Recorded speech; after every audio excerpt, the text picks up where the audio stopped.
राजा की कहानी। बहुत समय पहले एक छोटे से राज्य में एक राजा राज करता था। वह बहुत ही न्यायप्रिय और समझदार था। उसका नाम राजा प्रताप था।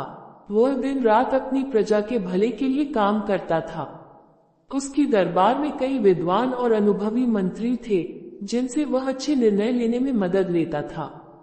राजा प्रताप का राज्य समृद्ध था, लेकिन एक समस्या थी।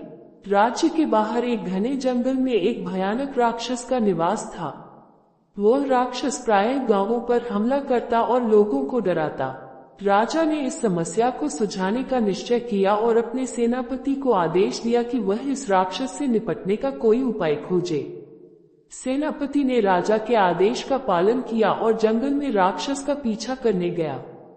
कई दिनों तक खोजने के बाद वह राक्षस के पास पहुंचा।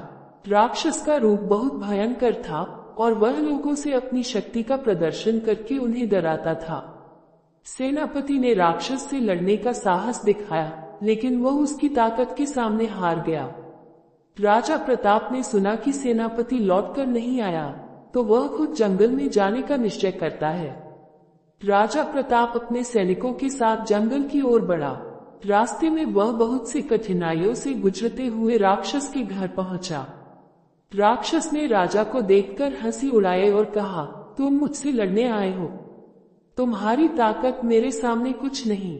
राजा ने राक्षस से कहा, मैं तुम्हारी ताकत को नहीं देखता, बल्कि मैं तुम्हारे दिल की अच्छाई को देखता हूँ।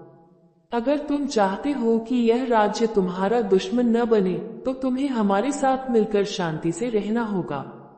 राजा की बातें सुनकर राक्षस कुछ देर सोचने लगा। उसने महसूस किया कि इस राज्य में प्रेम और शांति का माहौल है और वह इस राज्य को नष्ट नहीं करना चाहता। राक्षस ने राजा से माफी मांगी और वचन लिया कि वह अब किसी को भी डराएगा नहीं। राजा ने राक्षस की बात मानी और उसे शांति का मार्ग दिखाया। राक्षस ने राज्य छोड़ दिया और जंगल में रहने लगा। राजा प्रताप ने प्रजा से कहा, हमें हमेशा शांति और प्रेम का पालन करना चाहिए। राजा की समझदारी और न्यायप्रियता के कारण राज्य में